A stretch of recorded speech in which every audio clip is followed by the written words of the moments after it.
Hey, what's going on everybody? It's Wilhelm Scream and welcome back to another day in Destiny 2 for some more Destiny 2 news and Beyond Light, Season of the Splicer, Solstice of Heroes Intel.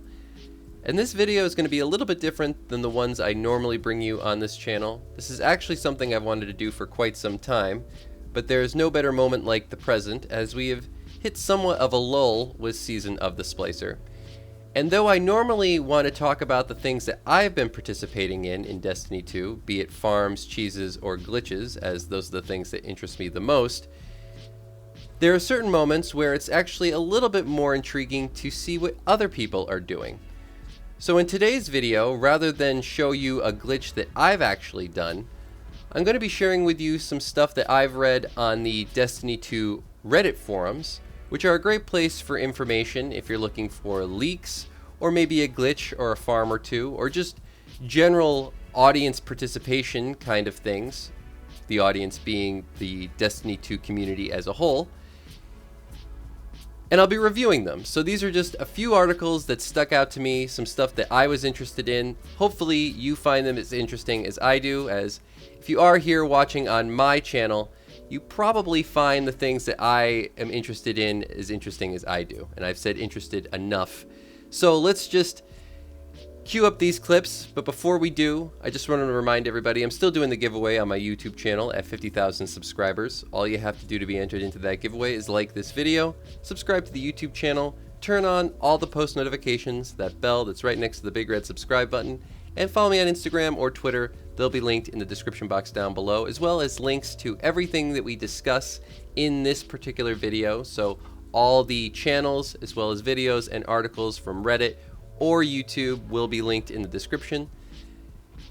And as always, if you stick around till the end of the video, I'll have a secret hashtag you can leave in the comments section to be entered into that giveaway a second time for this video. And remember, those secret hashtags, they stack between all videos. So if you haven't done this on a previous piece of content on this channel, why not go back, check out another video, and of course, do it again.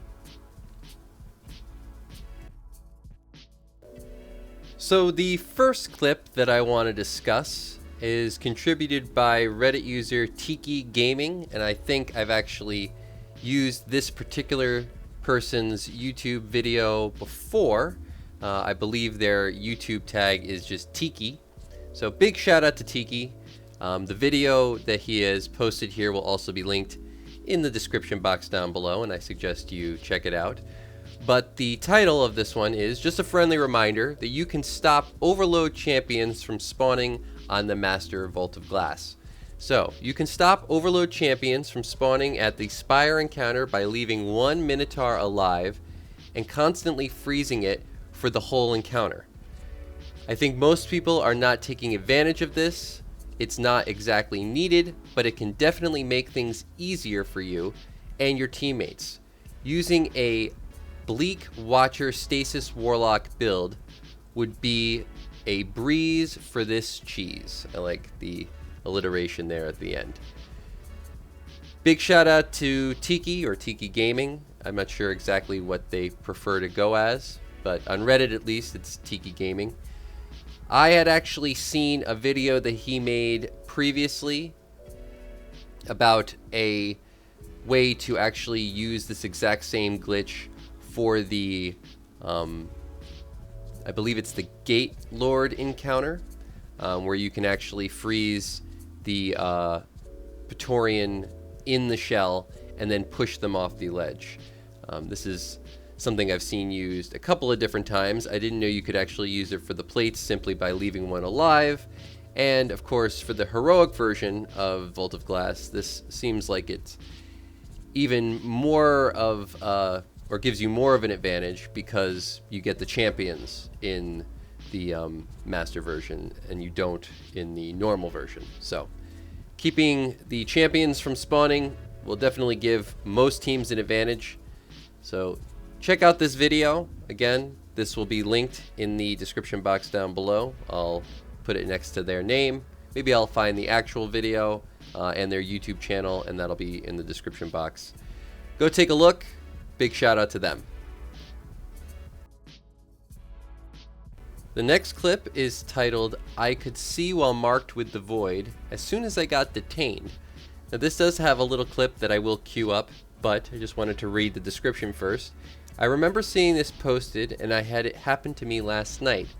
As soon as I got detained, my sight was restored. And there's the little clip. We did get it done on the next run. For any curious, Master Atheon is crazy. There's a couple of other little posts on this particular article that you might find interesting as well. But let's just queue up this clip really quick and take a look. So as you can see, they are currently marked by the void, doing as much damage in a super as possible, it seems like. Then as soon as they get detained, they have their sight back. Something that interesting happened to me a couple of times that I've also seen posted here and there on Reddit is that if you actually run to the back right corner behind the right pillar during this encounter, there is a particular spot where if you sort of jump in, or I used a sword in this particular case, darted in, you'll actually get the marked with the void removed. I have tried to find a clip of this. Maybe I'll do one myself shortly, but I do know that it has worked. Unfortunately, I wasn't able to record it at the time. There's been a couple of weird things along this line involved being marked by the void and having it removed, but this is definitely one. This will also be linked again in the description box down below, and I suggest you read the whole thing. I do think they actually talk about some other places where this might happen in the Vault of Glass. The next clip is titled, "You can solo master Vault of Glass oracles while under light." So again, the description reads, I recently completed the entrance of Vault of Glass and decided to try out oracles. It started off a bit hard since the Minotaur just spawns top right sometimes and just instantly melts me. Then I realized that if he spawns anywhere else, it is easier to do. The setup I ran was Warlock, Well of Radiance with Xeno, Phoenix Protocol, and 2 anti-oracle mods. Must have to get well instantly. The way I memorized the pattern, I labeled 1 as the middle oracle and started going clockwise. Now, there's another great video that I will link down below. I really suggest you go and take a look at this because it's quite amazing to watch. It says, I appreciate everyone that commented on the solo entrance post. So I do believe we will cover another video from this Reddit contributor, which is TB Knoll, I believe is their name. Not sure of their YouTube channel at present, but again, it'll be linked in the description box below. But I have watched this video and it is pretty amazing. There's some excellent players in the Destiny 2 community as far as PvE is concerned, well beyond anything that I would expect. And these are guys who are not YouTubers, these are just people who do this as sort of a hobby. So big shout out to them. Again, go watch this video, it's quite impressive.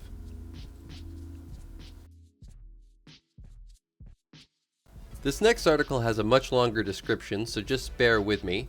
But the title reads, Master Vault of Glass Gatekeeper Challenge Cheese. And this is contributed by Reddit user Captain Rad Lad. And I do suggest everybody go and read this all the way through, but I've already read it, so I'll just give you the clip notes. But basically, this describes what we previously discussed, which is the way in which to freeze the Praetorian using stasis during the Gatelord encounter or any other encounter, and either keep them frozen in place or push them off the ledge. Now, the great thing about this particular article is that it has not one, but 2 video clips included, and again, those will be listed in the description box down below. But not only do these clips show you what's going on inside the portal, so the actual Praetorian section of the encounter, but also what you should be doing on the outside. And I actually find that to be equally as interesting, as the person on the outside, the one individual that's left outside the portals, doesn't really have to do that much. So in this case, they were using this to get some time loss weapons, and he says that 4 shape benders or even 5 is better for this particular cheese.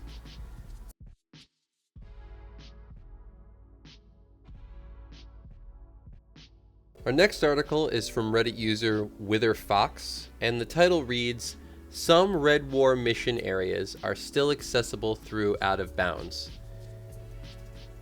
And the description goes, "Even though the missions are vaulted, most of the areas are still in the game. Thermos's arena is accessible through Out of Bounds in Firebase Echo, allowing you to also get to the arms dealer and larceny mission. The arms dealer's load zone seems to be extremely finicky, so I haven't found a way in without entering the door from the other side, making it a bit pointless as the door can't open. Might be usable in skipping during a speed run, but I haven't tested." Then there's the clip that will be linked in the description box down below. It's a pretty interesting but lengthy clip. Most of it is this particular user going out of bounds and exploring, but some fun stuff, some stuff we haven't seen for a little while as it's no longer in the game or is no longer accessible in the game. Overall, not that useful, but it's cool to see these areas still in the game. Good luck doing this on a hunter. The next article is titled "Atheon Damage After Damage Phase is Over." This was contributed by Reddit user Zombie Thrall, and the description reads, "The clip speaks for itself. After one regular damage phase, we run around for a while, then the boss just dies. Someone said if Atheon is standing still, then it's net limiting, but Atheon acts normal. The clip I linked does not show it well, but if you turn the volume up at the beginning, you can clearly hear him shooting normally. Also, this is not on PC, it's on Xbox. Does anybody have any ideas?" And you might want to actually read some of the comments section of this particular post, or maybe even contribute yourself if you're on Reddit. The interaction between the players and Atheon is unique. I've never seen anything quite like this, but it is, as the Reddit user says, Atheon just sort of dies after a damage phase. Definitely link in the description box for the video. I suggest everybody checks it out. Now, this next article is actually something I would hope to make a specific video about next week. Unfortunately, there were no clips included, and I haven't had the time or opportunity to actually playtest this myself. But keep a lookout for that specific video. The title reads, "Transferring Checkpoint Across Weekly Reset," and this was contributed by Reddit user Sweet Jesus. And the description reads as follows. "Let me know if this has been posted previously. I can tell you that it hasn't. They've been hesitant to post this since they hope to keep using it, so this might actually be something that gets patched fairly quickly once it's widely known. But this particular Reddit user and their friends have successfully transferred a Master Vault of Glass boss checkpoint across the weekly reset. The requirements are a minimum of 2 people. One person needs the checkpoint before reset. And the process is the person with the checkpoint loads into the checkpoint before reset. Wait until you get new adventures. That's a little pop-up that will cue the actual reset time at, normally it's at 1 o'clock. I'm on the East Coast, so you can figure that for wherever you are. The second person joins and you wipe. Have the second person leave and verify they have the checkpoint before the first person leaves the instance. The first person can then get the checkpoint from the second normally, since they lose the checkpoint due to the reset. Note, if the second person joins before reset and you wipe, they will not get the checkpoint. The second person needs to join after reset. I've had a few things like this happen to me by accident. I don't know if everything that they list is required. Sometimes simply being in a particular place at reset will actually get you the reset. But it does sound very plausible that by being in the actual checkpoint or the Atheon encounter right as reset happens and having someone join you during that transfer period, which is only a minute or so, you can actually get them into the raid at the point that you previously were, and then you can just continue from there. So this would be a great thing if anybody just wants to farm Atheon, if you're going for the Vex Mythoclast. But again, I will hopefully have some clips supplied by next week so you can watch me actually do it in process.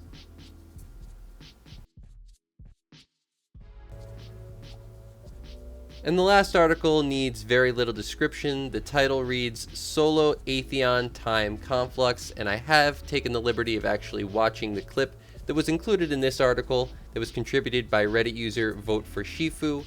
And I would suggest everybody go and take a look because it is even more impressive than it sounds. It is a true solo Atheon kill. Again, it'll be linked in the description box down below.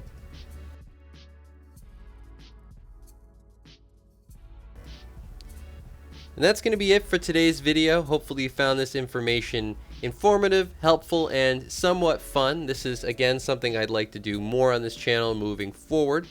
If you've watched this far, please leave a hashtag BeyondLight, or a hashtag Season of the Splicer, or a hashtag Solstice of Heroes in the comments section down below.